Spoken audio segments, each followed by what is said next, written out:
Let's move on now to a player who's certainly proved he can hack it in the Premier League already. Bryan Mbeumo, what a season he had for Brentford. Will he be following his boss, Thomas Frank, out of the club, though? Could he be heading to either Tottenham United this summer? We'll get the Spurs angle shortly, Michael. Let's start with you, Mark. Manchester United, long link with Bryan Mbeumo. Now they have competition for him. How confident will they be that they can sign him? Well, they'll be really confident because there's been other Premier League sides that have also shown an interest in Bryan Mbeumo as well. And actually, he's turned them down to join Manchester United. So the late interest from Tottenham is a spanner in the works, but I don't think it will disrupt this potential deal. Manchester United, as far as they're concerned, are relaxed about the current situation.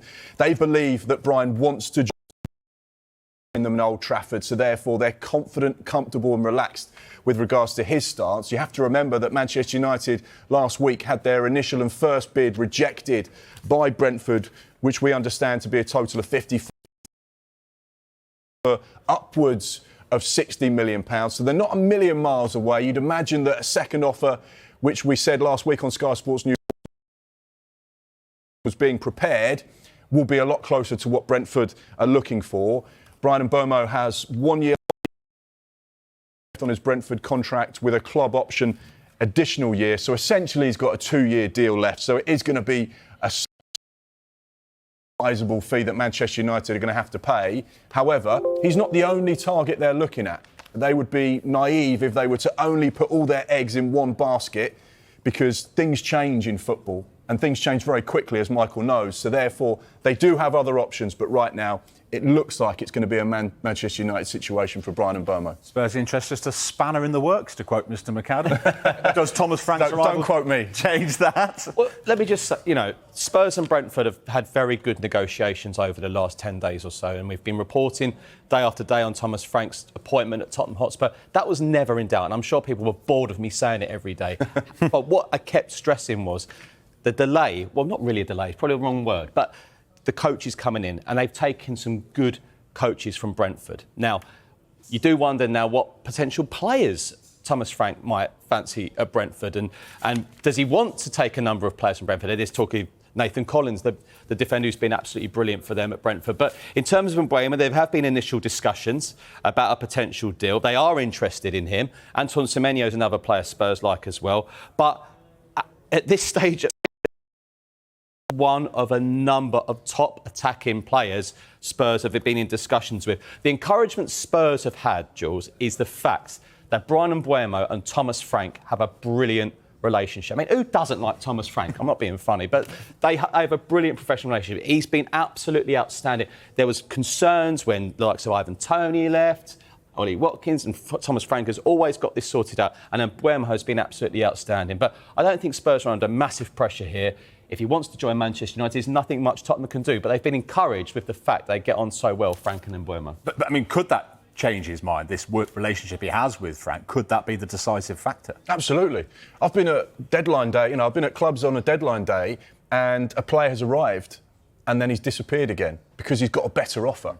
Until that contract is signed, it's always possible that something else could come to the table. And that's what happens with these big deals. One phone call, one extra bit of money, one chunk more money for Brentford, and suddenly the dynamic shifts. And that's where you can never say never, and you always have to be prepared for the unexpected when you're talking about transfers. And I think Thomas Frank will be at Tottenham this week, so potential, maybe some in-house media. It'd be interesting to hear about his appointment. He's always very engaging. We love hearing him on Sky Sports News. So the work there starts now.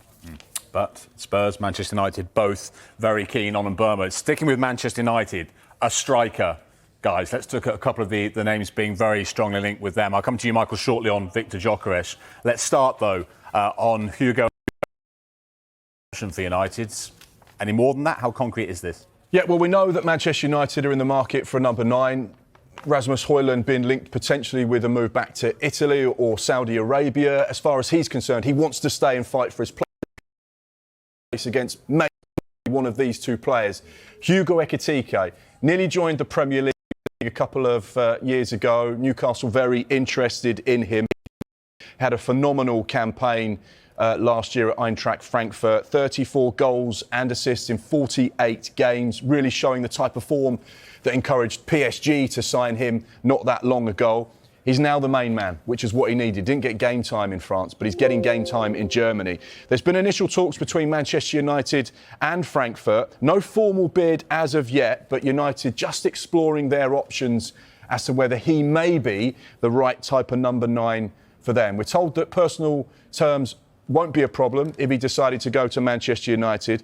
But of course, Manchester United have an extensive list of possible striking targets, which brings in this man because he's got another one very much on the radar. Yeah, and I mean, Gyokeres, his numbers, his goal-scoring numbers have been frightening over the last couple of years. Could he end up at Old Trafford? 54 goals in 52 games. It's quite staggering numbers, isn't it? It really is. But look, when Ruben Amorim arrived at Manchester United, we're talking about Gyokeres. There's contact via his intermediaries, but I don't know.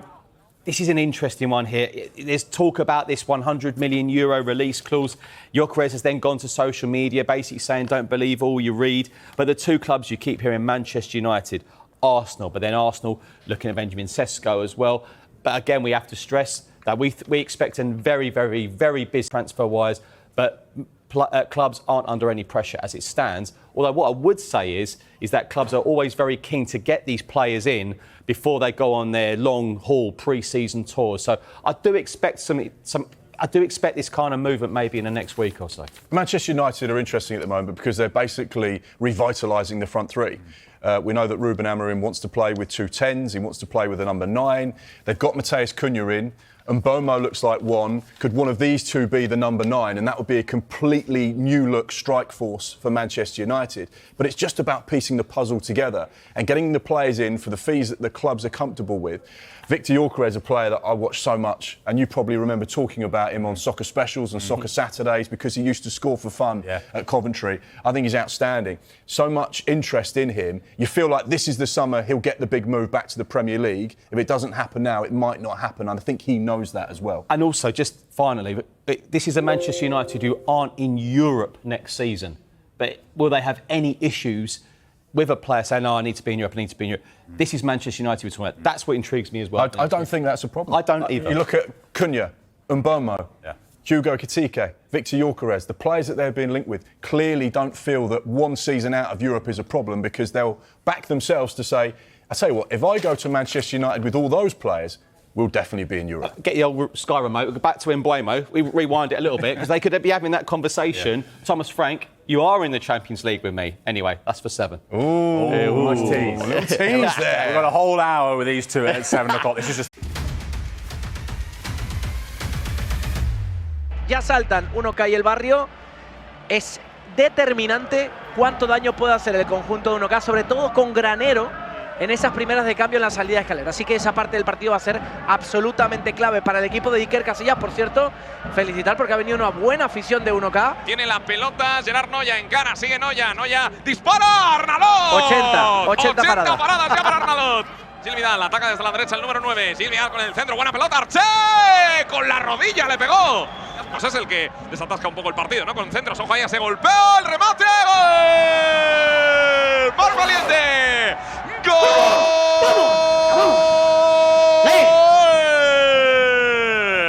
¡Del barrio! ¡Marca Mar Valiente! Esa banda izquierda que es terreno de los cañonazos de Granero, a la que tengo un mínimo de espacio, le pega Granero. Bueno, pues es decirlo, y ahí lo tenemos. El tema es que el remate le ha salido centrado. Abraham, buena pelota, banda derecha. Vamos a ver qué hace ahí Fran Rodríguez. Se mete en el área, sigue Fran. ¡Qué bien, Fran! Se va de 2, el remate fuera. ¡Chicos! A ver si acierta. ¡Claro que Mira sí! acá.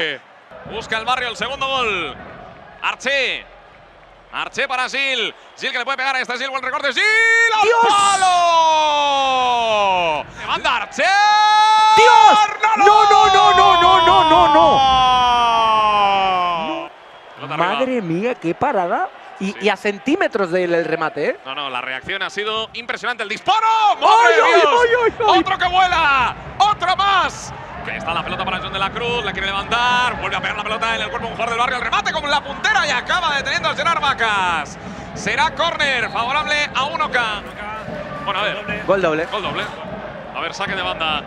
Balón puesto en movimiento. Intentaba rematar Mar Valiente. ¡El remate! ¡Gol! ¡Bauer! ¡Gol!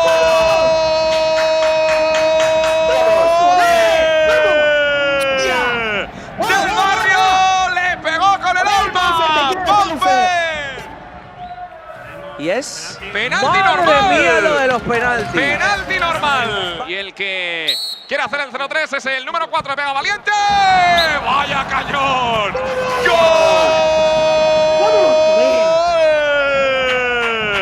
Ahí están, Arnalot y Vacas como candidatos, como guardametas, y también Mar Valiente y Pau Ferojo la recuperación. Tiene la pelota al Barrio que puede sentenciar el remate. ¡Gol! Knockout.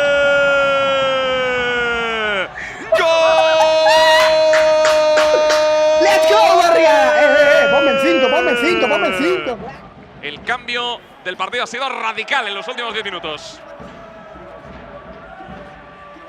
El balón que lo tiene. ¡Ojo! ¡Ay, ay, ay, ay, ay, ay! Jaimitada. Marca de nuevo el Barrio, gol de Fran Fuentes. El equipo de Juan Arroita, que no ganaba un encuentro con esta tranquilidad, entre comillas, al final, con un margen tan amplio, con 2 goles dobles que han hecho pasar el partido del 0-3 al 0-7. Paufer, ha costado, pero por fin ha llegado esa victoria tan deseada con goleada. Ha costado mucho, pero bueno, le damos emoción hasta el momento final, recta final, y ahora, pase lo que pase con Pío, nos lo jugaremos contra ellos. Eso te iba a decir, pase lo que pase con Pío, la semana que viene, o ellos, o tú, o tu ex equipo, o tú. Bueno, o el Barrio o ellos, pero sí. La vida, yo qué sé, no sé, son cosas muy raras que suceden, pero ahí estaremos. Ahora estoy en el Barrio, así que espero que gane el Barrio. Enhorabuena y a disfrutarlo. Gracias.